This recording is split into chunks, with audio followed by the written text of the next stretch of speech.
بسم اللہ الرحمن الرحیم الحمد للہ رب العالمین والصلاة والسلام علی سید الانبیاء واشرف المرسلین وعلی آلہ وصحبہ اجمعین اما بعد۔ کل میں نے آپ کے سامنے ذکر کیا تھا کہ رمضان مبارک کا مہینہ اپنے آپ کو بنانے کا، سنوارنے کا اور اپنے آپ کو پاکیزہ بنانے کا مہینہ ہے۔ اس کے اندر گناہوں کو چھوڑنا اور نیکیوں میں آگے بڑھنا، یہ دو کام پوری مستعدی سے کرنا چاہیے، پوری توجہ کے ساتھ کرنا چاہیے، تاکہ ہمارا ظاہر اور باطن دونوں پاکیزہ ہو جائے، منور ہو جائے، روشن ہو جائے، مجلہ ہو جائے، مصفہ ہو جائے۔ یہ مہینہ اللہ نے اسی لیے ہم کو اور آپ کو عطا کیا ہے۔ اس میں سب سے اہم کام یہ ہے کہ گناہ سے اپنے آپ کو دور رکھیں، اور سب سے پہلے تو توبہ کے بعد اپنی اصلاح۔ قرآن پاک میں توبہ کا ذکر کرتے ہوئے کئی جگہ پر آیا ہے، الا من تاب واصلح، دو لفظ آئے، مگر جن لوگوں نے توبہ کر لی اور اپنی اصلاح کر لی۔ اس سے معلوم ہوتا ہے کہ صرف توبہ کر لینا کافی نہیں ہے، توبہ سے گناہ معاف ہو جاتا ہے۔ مثلا ایک آدمی نے توبہ کی، گناہ کیا، گناہ کے بعد اسے احساس ہوا کہ میں نے بہت برا کام کیا، غلط کام کیا، نہیں کرنا چاہیے تھا۔ اس پر وہ اللہ کے دربار میں آتا ہے اور توبہ کرتا ہے، اے اللہ مجھے معاف کر دیجئے، میں بڑا گنہگار ہوں، میں نے آپ کو بہت ناراض کیا ہے۔ اللہ تعالیٰ اسے معاف کر دیتے ہیں، یعنی جو اس پر گناہ تھا وہ معاف ہو گیا۔ لیکن اتنا ہی کام نہیں ہے، اس سے اگلا کام یہ ہے کہ گناہ کی جو لت پڑی ہوئی ہے اس سے اپنے آپ کو بچانے اور اس سے پاک و صاف رہنے کے لیے کیا کرنا چاہیے؟ وہ ہے اصلاح کا کام۔ تو توبہ کرنے سے گناہ معاف ہوتا ہے، لیکن گناہ نہیں چھوٹتا۔ لوگ اس میں بڑی غلطی کرتے ہیں، گناہ کرتے ہیں توبہ کرتے ہیں، گناہ کرتے ہیں توبہ کرتے ہیں۔ جی گناہ کر کے توبہ کرنے سے اللہ معاف کر دیتے ہیں، یہ تو بات بالکل ٹھیک ہے، لیکن گناہ کی لت تو نہیں چھوٹتی۔ جس آدمی کو جس گناہ کی لت پڑی ہوئی ہے، کسی کو جھوٹ بولنے کی، کسی کو غیبت کرنے کی، کسی کے اندر حسد کرنے کی، کسی کو شراب پینے کی، کسی کو زنا کاری کی، یا کسی کو اور کسی قسم کی لت پڑی ہوئی ہے، تو توبہ کرنے سے گناہ تو معاف ہو گیا لیکن لت نہیں چھوٹی۔ اسی اللہ نے کہا الا من تاب واصلح، توبہ کریں اور اصلاح کریں، یعنی اپنے آپ کو پاک و صاف بنانے کی کوشش میں لگے، تب انسان پاک صاف ہوتا ہے۔ لہذا توبہ کرنا چاہیے۔ توبہ کے بعد اس بات کو پیش نظر رکھتے ہوئے کہ ہمیں اصلاح کرنا ہے، محنت کرنا چاہیے، مجاہدہ کرنا چاہیے، اپنے دل کے اندر سے وہ غلط جذبات کو نکالنے کی کوشش کرنا چاہیے، اور اللہ والا بننے کے لیے جو نسخے ہیں ان سب کو استعمال کرنا چاہیے۔ تب جا کر انسان ٹھیک ٹھاک ہوتا ہے اور رمضان کا جو مقصد ہے وہ پورا ہوتا ہے، یعنی اپنے آپ کو پاک بنانا، صاف بنانا، سنوارنا، بنانا۔ گناہوں سے اپنے آپ کو بچائے گا تو پاک بنے گا، نیکیوں کا اہتمام کرے گا تو وہ اپنے آپ کو سنوارے گا۔ ایک آدمی گھر بناتا ہے تو گھر میں اسے دو کام کرنے ہوتے ہیں۔ ایک کام تو یہ کرنا ہے کہ گھر میں کوئی گندگی نہ ہو، غلاظت نہ ہو، بے ڈھنگی چیز نہ ہو، کوئی پتھرے پڑے ہوئے نہ ہو، کوئی جھاڑ جھنکار نہ ہو۔ سب سے پہلا کام وہ یہ کرتا ہے کہ ان سب چیزوں سے اپنے گھر کو صاف کرتا ہے۔ اس کے بعد دوسرا کام کرتا ہے کہ پینٹنگ کرتا ہے، اچھی اچھی چیزیں لا کر جوڑتا ہے، گھر کو سنوارتا ہے، بناتا ہے، لائٹ لگاتا ہے، پنکھا لگاتا ہے، اے سی فٹ کرتا ہے، اور ضرورت کی چیزوں کو لا کے جماتا ہے، صوفہ سیٹ لا کے رکھتا ہے، یہ سب کیا ہے؟ یہ گھر کو سنوارنا ہے۔ سنوارنے سے پہلے کا کام کیا ہے؟ گھر کو ٹھیک ٹھاک کرنا، گندگی سے اور غلط چیزوں سے، نقصان دہ چیزوں سے، ان سب سے اپنے گھر کو پاک و صاف کیا جائے۔ جب یہ ہو جائے گا تو دوسرا کام یہ ہے، اسی طریقے پر ہمیں بھی دو کام کرنے ہیں۔ ایک تو یہ ہے کہ گناہوں سے اپنے آپ کو پاک کرنا، یہ ایسا ہے جیسے آپ اپنے گھر کو مختلف غلط چیزوں سے اور تکلیف دہ چیزوں سے پاک کرتے ہیں، صاف کرتے ہیں۔ وہ ہونے کے بعد دوسرا کام ہے نیکیوں کا، کہ نیکی میں آگے بڑھے، ذکر کرے، اللہ کی عبادت کرے، روزہ رکھے، زکوٰۃ ادا کرے اور نیکیاں انجام دے، تلاوت کا اہتمام کرے۔ اس سے کیا ہوگا کہ دل بنے گا اور اس میں جو ہے خوبی پیدا ہوگی، وہ سنور جائے گا، بن جائے گا، رونق والا ہو جائے گا، روشن ہو جائے گا۔ یہ دو کام ہیں۔ پہلا کام میں نے کہا گناہوں سے بچنا اور اس سے اپنے آپ کو پاک صاف کرنا۔ توبہ کے بعد اس کی مہم چلانا چاہیے کہ میں اپنے آپ کو کیسے گناہوں سے بچاؤں۔ میری آنکھ غلط کام نہ کرے، میری زبان غلط بول نہ بولے، میرے کان غلط بات نہ سنے، میرے ہاتھ پیر غلط کام نہ کرے، یہاں تک کہ میرا دل بھی اتنا پاک و صاف ہو جائے کہ غلط جذبات سے پاک ہو جائے۔ یہ کام کرنا ہے۔ اس کے لیے ایک چھوٹا سا نسخہ نبی اکرم صلی اللہ علیہ وسلم کا بیان فرمایا ہوا، اور آپ سے بڑھ کر کوئی روحانی ڈاکٹر نہیں ہے۔ یہ روحانی امراض ہے، اور روحانی امراض کا ڈاکٹر بنا کر اللہ پیغمبروں کو بھیجتا ہے، اور سب سے بڑے پیغمبر اور آخری پیغمبر ہمارے نبی محمد عربی صلی اللہ علیہ وسلم ہیں۔ تو آپ ظاہر بات ہے سب سے بڑے ڈاکٹر ہوئے ہیں۔ آپ نے روحانی امراض کے لیے جو علاج بتایا، اس سے بہتر کوئی علاج نہیں بتا سکتا۔ دنیا میں جتنے مشائخ ہیں، جتنے علماء ہیں، جتنے کوئی بھی ہو، وہ وہیں سے لیتے ہیں، وہیں سے بیان کرتے ہیں، وہیں سے لینا بھی ہے۔ اس کو چھوڑ کر اگر کوئی لیتا ہے، کوئی بولتا ہے، کوئی کرتا ہے، تو وہ تو غیر معتبر ہے۔ جو کچھ کہنا تھا اللہ کے نبی علیہ السلام نے کہہ دیا، جو بتانا تھا وہ آپ نے بتا دیا۔ لہذا ایک نسخہ اللہ کے نبی علیہ السلام کے مطلب کا آپ کے سامنے پیش کرتا ہوں۔ حدیث میں آتا ہے کہ نبی اکرم صلی اللہ علیہ وسلم نے فرمایا ان هذه القلوب تصدع كما يصدع الحديد اذا اصابه الماء۔ آپ نے فرمایا کہ یہ ہمارے دل ناپاک ہو جاتے ہیں، زنگ آلود ہو جاتے ہیں، یعنی اس پہ زنگ چڑھ جاتا ہے۔ اسی طرح زنگ چڑھ جاتا ہے جیسے کہ لوہے کو زنگ لگ جاتا ہے جب اسے پانی میں ڈال کے چھوڑ دیا جاتا ہے۔ اگر لوہے کو آپ پانی میں ڈال دیں، چند دنوں کے بعد دیکھیے کہ اس کی حالت کیا ہوگی، تو اسے زنگ لگ جاتا ہے۔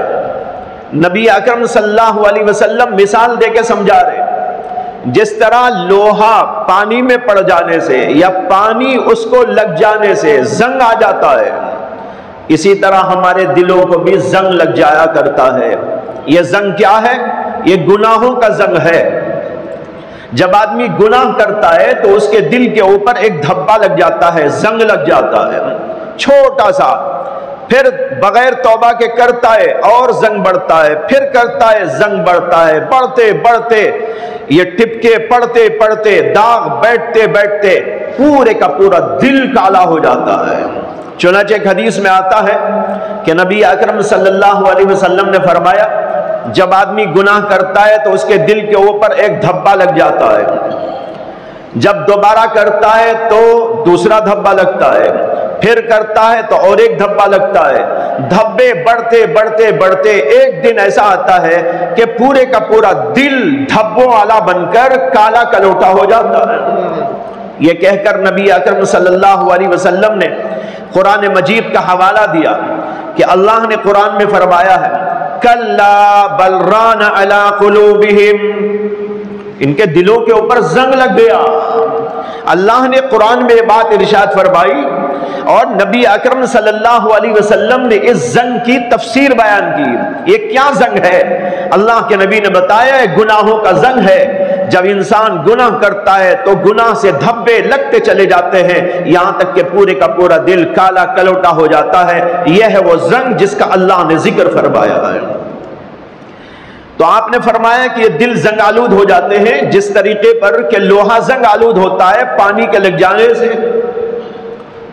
ہمارے شیخ و مرشد حضرت مولانا شاہ ابرار الحق صاحب نور اللہ مرقدہ فرمایا کرتے تھے کہ لوہا جب پانی میں چند دنوں تک چھوڑ دیا جاتا ہے تو اسے زنگ لگ جاتا ہے، اور زنگ لگ جانے سے اس کے اندر دو خرابیاں اور دو نقصانات پیدا ہوتے ہیں۔ ایک نقصان یہ ہوتا ہے کہ اس کی صورت بگڑ جاتی ہے، اور دوسرا نقصان یہ ہوتا ہے کہ اس کی سیرت بگڑ جاتی ہے۔ یہ حضرت کے الفاظ ہیں۔ فرمایا کہ ایک نقصان یہ ہوتا ہے، ایک تغیر یہ آتا ہے کہ اس کی صورت بگڑ جائے گی۔ چنانچہ دیکھیے کہ لوہے کو اگر ڈال کے آپ نے چھوڑ دیا پانی میں، چند دنوں کے بعد اس کی صورت دیکھنے کے لائق نہیں رہتی، تو صورت بگڑ جائے گی، اور دوسری بات یہ ہوگی کہ سیرت بگڑ جائے گی۔ لوہے کی سیرت کیا ہے؟ اب یہ دیکھنا ہے لوہے کی سیرت۔ لوہے کی سیرت ہے قوت و طاقت۔ لوہا کس کام کا ہوتا ہے؟ قوت ہی کے لیے نا، قرآن میں بھی آیا ہے اس کا ذکر۔ تو جو ہے لوہا جو ہوتا ہے وہ ہوتا ہے قوت کے لیے، طاقت کے لیے۔ اس لیے یہ لوہا بڑی بڑی چیزوں کو توڑنے کے لیے، پھوڑنے کے لیے استعمال کیا جاتا ہے۔ بلڈوزر کا قصہ چل رہا ہے آج کل۔ بلڈوزر کس سے بنا ہے؟ اسی سے بنا ہوا ہے، لوہے سے بنا ہوا۔ دیکھو گھروں کے گھر، محلے کے محل توڑ دیے جا رہے ہیں، کتنی طاقت والا ہے۔ جب اس کو زنگ پکڑ لیتا ہے تو اس کی یہ سیرت بگڑ جاتی ہے، اور کیا ہوتا ہے کہ اس کی قوت ختم ہو جاتی ہے۔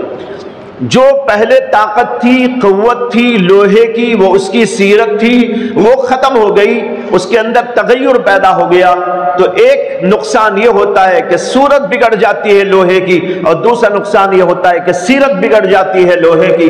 فرمایا کہ اسی طریقے پر جب ہم گناہ کرتے ہیں تو ہماری روحانی صورت اور روحانی سیرت دونوں خراب ہو جاتی ہے، صورت بگڑ جائے گی۔ اب دیکھنے میں ظاہری صورت تو بہت اچھی ہے، لیکن بھائی اللہ کے پاس معلوم نہیں کیا صورت بنی ہوئی ہے۔ کہتے ہیں کہ حضرت شاہ عبد العزیز محدث دہلوی رحمۃ اللہ علیہ نماز پڑھنے کے لیے جمعہ کی جامع مسجد جاتے تھے دلی۔ روزانہ تو اپنے محلے میں پڑھتے تھے 5 وقتہ نماز، جمعہ پڑھنے کے لیے تشریف لے جاتے تھے جامع مسجد، دلی کی جو مشہور جامع مسجد ہے۔ اور جب جاتے تھے تو سر کے اوپر ایک رومال اوڑھ کے جاتے تھے۔ لوگ ان کی زیارت کے بڑے مشتاق ہوتے تھے۔ جہاں وہ رہتے تھے وہاں دن بھر کی جو مصروفیات تصنیفی، تالیفی، تدریسی، تعلیمی، تبلیغی، اس کی وجہ سے لوگوں کو زیادہ زیارت کا موقع نہ ملتا تھا۔ لوگ بے چین رہتے تھے کہ جمعہ کے ایک دن وہ آئیں گے تو ان کی زیارت کریں گے، لیکن جب حضرت جاتے تھے تو چہرے پہ پردہ ڈال کے جاتے تھے۔ ان کے خادم سے کسی نے کہا کہ حضرت کی زیارت کے لیے ہم بےتاب رہتے ہیں کہ ایک دن جمعہ ہی کو دیکھ لیں، لیکن وہ آتے ہیں تو پردہ ڈال کے آتے ہیں، ذرا آپ درخواست کر دیجئے کہ حضرت اپنا پردہ اٹھا دیں۔ وہ آدمی خادم بے تکلف تھا، اس نے حضرت سے کہہ دیا۔ حضرت نے وہ جو سر پہ اپنا رومال تھا وہ اٹھا کر اس کے سر کے اوپر ڈال دیا۔ ڈالتے ہی اس کو ایسا نظر آیا کہ یہاں انسان نہیں رہتے، کوئی کتا ہے، کوئی بلی ہے، کوئی خنزیر ہے، کوئی کچھ اور ہے، کوئی کچھ اور ہے، یعنی کشف ہونے لگا اسے، ان کے رومال کی برکت سے کشف ہونے لگا۔ اب وہ دیکھ رہا ہے کہ صورت ہی مسخ ہے لوگوں کی، ایک دم بے ہوشی طاری ہو گئی۔ جب ہوش آیا کہا کہ کیا ہوا؟ کہا حضرت ایسا ایسا دیکھا۔ کہا کہ یہ لوگ ہیں جن کو کیا دیکھوں میں، اس لیے پردہ ڈال کے جاتا ہوں۔ یعنی مطلب یہ ہے کہ گناہ کرنے کی وجہ سے لوگوں کی صورت بگڑ جاتی ہے، اللہ کی نظر میں مسخ کر دیے جاتے ہیں۔ اب ظاہری ہماری شکل تو یہ ہے، لیکن بھائیوں گناہ کرنے کی وجہ سے اللہ کے نزدیک صورت بگڑی ہوئی ہوتی ہے۔ اس لیے اپنے آپ کو گناہوں سے اس لیے بھی بچانا ہے کہ ہماری صورت نہ بگڑے، اور سیرت جو بگڑے گی وہ تو معلوم ہی ہے، آدمی کیا سے کیا ہو جاتا ہے، کتنا بدبخت ہو جاتا ہے، خراب ہو جاتا ہے۔ تو معلوم ہوا کہ اس زنگ لگ جانے کی وجہ سے انسان کی صورت، سیرت یعنی روحانی صورت، روحانی سیرت دونوں بگڑ جاتے ہیں۔ یہ اللہ کے نبی علیہ السلام نے بتا دیا۔ یہ تو آپ نے بیماری بتائی، لوگوں کی بیماری، لیکن اس کا علاج کیا ہے؟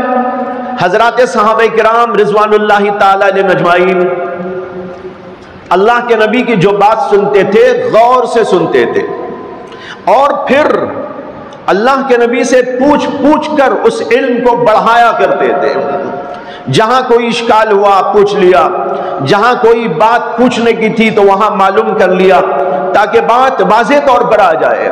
جب اللہ کے نبی علیہ السلام نے یہ جملہ فرمایا کہ ہمارے دل زنگ آلود ہو جاتے ہیں جس طرح لوہا زنگ آلود ہو جاتا ہے، تو صحابہ کرام نے پوچھ لیا کہ یا رسول اللہ وما جلاؤہا، اس کا علاج کیا ہے، اس کی صفائی کیسے ہوگی، یہ زنگ کیسے دور ہوگا، اس کے لیے کوئی علاج بھی بتا دیجئے۔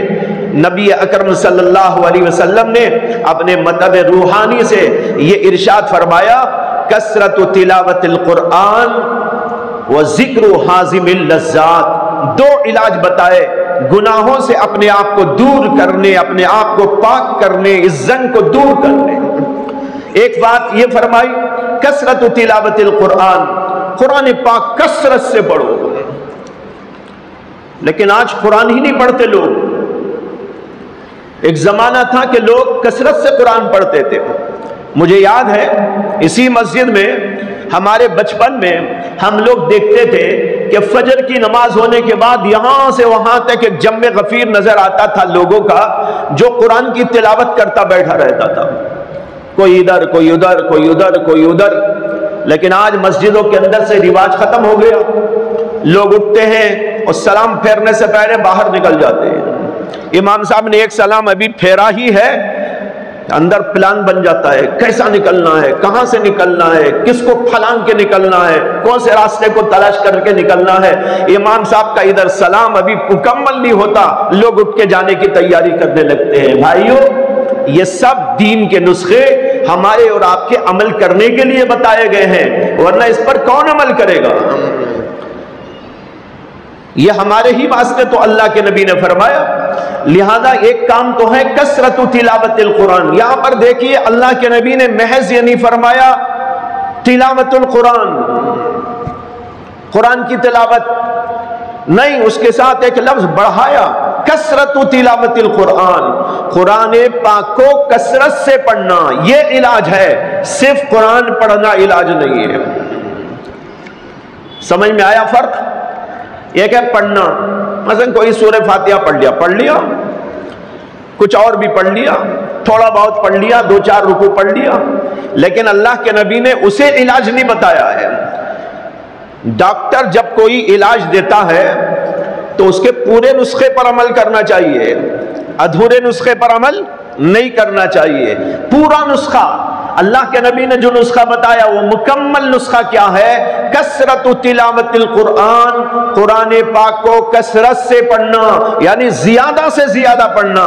جب زیادہ سے زیادہ پڑھیں گے دل کے اندر کی کدورتیں نکلتی چلی جائیں گی، یہ زنگ جو بیٹھا ہوا ہے گناہوں کا وہ نکلتا چلا جائے گا۔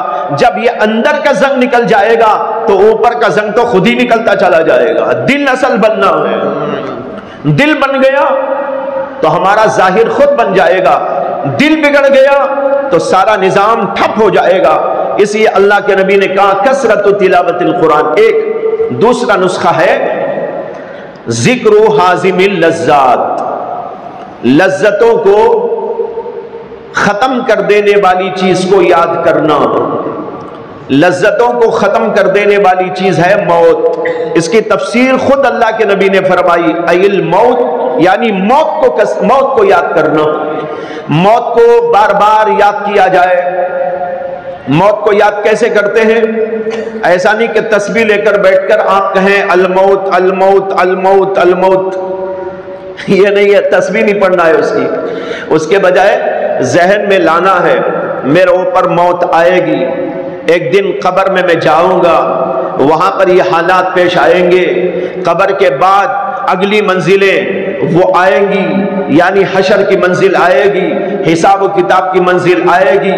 یہ تصور بار بار کیا جائے. موت کا معنی ہے موت وما بعد الموت، موت اور موت کے بعد جو احوال آنے والے ہیں. مرنا، پھر قبر کے بعد حشر کے اندر سوال و جواب، پھر عذاب اور ثواب. یہ سب منزلوں کو یاد کرنا ہے. بار بار اس کا ذہن میں تصور لایا جائے. جب آدمی سوچے گا میں مرنے والا ہوں، موت آنے والی ہے، کبھی نہ کبھی مجھے یہاں سے جانا ہے، اور وقت مقرر اللہ کے پاس تو ہے لیکن مجھے خبر نہیں، ہو سکتا ہے آج موت آ جائے، ہو سکتا ہے ابھی موت آ جائے، ہو سکتا ہے 2-4 دنوں میں موت آ جائے. تو آدمی کیا گناہ کرنے کی جرات کرے گا؟ گناہ کرنے سے باز رہے گا، دور رہے گا، توبہ استغفار کرے گا، اپنے آپ کو موت کے لیے تیار کر لے گا. یہ موت کی یاد بہت اہم چیز ہے دلوں کی صفائی کے لیے اور گناہوں سے اپنے آپ کو بچانے کے لیے. اس لیے روزانہ کچھ نہ کچھ وقت ایسا مقرر کر کے رکھیے کہ اس کے اندر 5 منٹ 10 منٹ موت کا تصور کیجیے. ایک قصہ سنا کر بات ختم کرتا ہوں. آپ نے نام سنا ہوگا بہت بڑے اللہ والے کا، بڑے محدث اور فقیہ کا. وہ تھے حضرت عبداللہ ابن مبارک رحمت اللہ علیہ. بہت بڑے آدمی تھے، فن حدیث کے امام تھے، فقہ میں بھی ان کا بہت بڑا درجہ تھا، صوفی اور بزرگ بھی تھے. ان کے ایک شاگرد تھے، ان کا نام تھا عبد الرحمن ابن قاسم. عبد الرحمن ابن قاسم کہتے ہیں کہ میرے ذہن میں کبھی کبھی ایک سوال آتا تھا کہ عبداللہ ابن مبارک کو دنیا کے اندر اتنا بڑا مقام جو حاصل ہے، یہ آخر کس بنیاد پر ہے؟ پھر کہتے میرا ذہن کہتا کہ ان کے علم کی وجہ سے ہے. میرا ذہن اس کا جواب دیتا علم تو اور لوگوں کے پاس بھی ہے.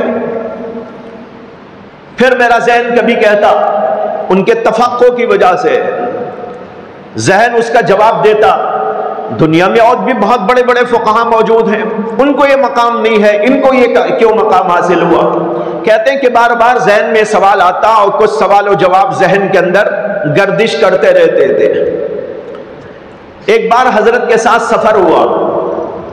سفر میں جاتے جاتے ایک منزل کے بعد دوسری منزل، تیسری منزل، کہیں قیام کرتے جا رہے تھے.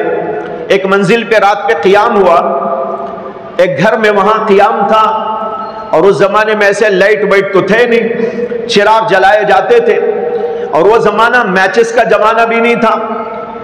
کہتے ہیں کہ جا کر ایک گھر میں ٹھکانہ کیا. سب لوگ جو ساتھی تھے وہ بیٹھے، کچھ باتیں ہو رہی تھی، چراغ جل رہا تھا، اور ہوا کا ایک جھونکا آیا اور چراغ گل ہو گیا. حضرت نے فرمایا کہ بھائی کوئی صاحب باہر جا کے جلا کے لے آؤ. اس زمانے میں جیسے میں نے کہا میچز نہیں تھا کہ جیب سے اٹھا کے جلا دیتا، باہر کسی کے گھر کو جا کر وہاں سے جلا کے لانا پڑتا تھا. تو ایک صاحب چراغ لے کر باہر گئے اور چراغ جلا کر 5 منٹ 10 منٹ کے بعد کہیں جا کر جلا کے لانا تھا، لے کے آئے. یہاں بیٹھے رہے لوگ، حضرت بھی بیٹھے رہے. عبد الرحمن بن قاسم کہتے ہیں کہ عبداللہ بن مبارک ادھر بیٹھے تھے، میں بالکل ان کے سامنے بیٹھا ہوا تھا. اندھیری چھائی ہوئی تھی. کچھ دیر کے بعد چراغ لے کے آنے والا چراغ لے کے آیا اور لا کے بیچ میں رکھا. تو میری نگاہ عبداللہ بن مبارک پر پڑی تو میں دیکھ رہا ہوں کہ وہ زارو قطار رو رہے ہیں، زارو قطار روتے چلے جا رہے ہیں. پوچھنے والے نے پوچھا کہ حضرت کیا ہوا کہ آپ زارو قطار رو رہے ہیں؟ اندھیری میں تو پتہ نہیں چلا، لیکن چراغ آیا تو معلوم ہوا کہ رو رہے ہیں. اس لیے پوچھنے والے نے پوچھا تو انہوں نے کہا بھئی یہاں کی اندھیری کو دیکھ کر مجھے اپنی قبر کی اندھیری یاد آ گئی، اس اندھیرے میں مجھے قبر کی اندھیری یاد آ گئی، اس لیے میرے آنکھوں سے آنسو جاری ہو گئے۔ یہ ہوتا ہے موت کو یاد کرنا۔ جب آدمی اس طرح قبر کو، موت کے بعد کی منزلوں کو، حشر کو، ان سب چیزوں کو بار بار یاد کرتا رہے گا تو بھائیو اس کے دل کے اوپر کا زنگ دور ہوگا، اس کے بجائے نیکیاں اس سے قریب ہوتی جائے گی، گناہ چھوٹتے چلے جائیں گے۔ یہ ہے وہ نسخہ جو محمد عربی صلی اللہ علیہ وسلم نے ارشاد فرمایا، لہٰذا اس نسخے کو لیں اور آج ہی سے عمل شروع کر دیں۔ کیا کریں گے عمل آپ لوگ؟ تلاوت کریں گے، زیادہ زیادہ تلاوت، کم سے کم ایک پارہ پڑھو۔ جو غیر حافظ ہیں وہ کم سے کم ایک پارہ پڑھو۔ ایک پارہ پڑھنا بہت مشکل ہو رہا ہے تو ان کے لحاظ سے جو زیادہ سے زیادہ ہو سکتا پڑھے، 2 رکوع، 4 رکوع، 5 رکوع، کبھی صبح میں، کبھی شام میں، کبھی دوپہر میں۔ نمازوں کو تو آتے ہیں، نمازوں کے بعد بیٹھے ہوئے جو ہے کچھ آیتیں ہی پڑھ کے چلے جاؤ۔ مسجدوں میں قرآن رکھے ہوئے ہیں، بس آئے، نماز پڑھی، نماز پڑھنے کے بعد اگر 2 آیتیں پڑھ سکتے ہیں، 3 آیتیں پڑھ سکتے ہیں، جتنا آپ پڑھ سکتے ہیں پڑھیے، چلے جائیے۔ فجر میں پڑھیے، ظہر میں پڑھیے، عصر میں پڑھیے، مغرب میں پڑھیے، گھر میں کبھی پڑھ لیجئے۔ اس طریقے پر کثرت کے ساتھ قرآن کی تلاوت کیجئے۔ اور دوسرا یہ ہے کہ کچھ وقت مقرر کر لے موت کو یاد کرنے کے لیے۔ سوتے سوتے کبھی موت کو یاد کریں۔ اندھیری چھا گئی ہے، لائٹ آپ آف کر چکے ہیں، سو رہے ہیں، اب سوتے سوتے یہ سوچئے یہ اندھیرا دنیا کا، قبر کا بھی اندھیرا ہونے والا ہے، اور یہ سوچئے کہ میں اب یہاں لیٹا ہوا ہوں، کبھی ایک منزل آئے گی کہ میں قبر میں ایسا پڑا ہوا ہوگا۔ آج تو میرے آس پاس میں لوگ موجود ہیں، میری بیوی پاس موجود ہے، میرے بچے پاس موجود ہیں، کبھی ابا پاس موجود ہے، امی پاس موجود ہے، لیکن ایک زمانہ آئے گا کہ قبر میں اسی طرح لیٹا رہوں گا جہاں دور دور تک کوئی نہ ہوگا۔ وہاں اگر کوئی میرا ساتھی ہوگا تو میرا ایمان ہوگا، وہ میرے اعمال ہوں گے۔ یہ سوچ سوچ کر نیکیاں کرنے کی کوشش کیجئے۔ اللہ سے دعا ہے کہ اللہ تعالی ہم سب کو نیک ہدایت توفیق عطا فرمائے۔ کہا ہوا سنا ہوا عمل میں لانے کی بھی اللہ بھرپور توفیق عطا فرمائے۔ وآخر دعوانا ان الحمدللہ رب العالمین۔ اللہم صلی علی سیدنا مولانا محمد وعلى آل سيدنا مولانا محمد وبارك وسلم۔ ربنا آتنا في الدنيا حسنة وفي الآخرة حسنة وقنا عذاب النار۔ ربنا لا تزغ قلوبنا بعد إذ هديتنا وهب لنا من لدنك رحمة إنك أنت الوهاب۔ ربنا تقبل منا ما كان صالحا وأصلح لنا ما كان فاسدا۔ اللهم أحسن عاقبتنا في الأمور كلها وأجرنا من خزي الدنيا وعذاب الآخرة۔ توفنا مسلمين وألحقنا بالصالحين غير خزايا ولا مفتونين۔ سبحان ربك رب العزة عما يصفون وسلام على المرسلين والحمد لله رب العالمين۔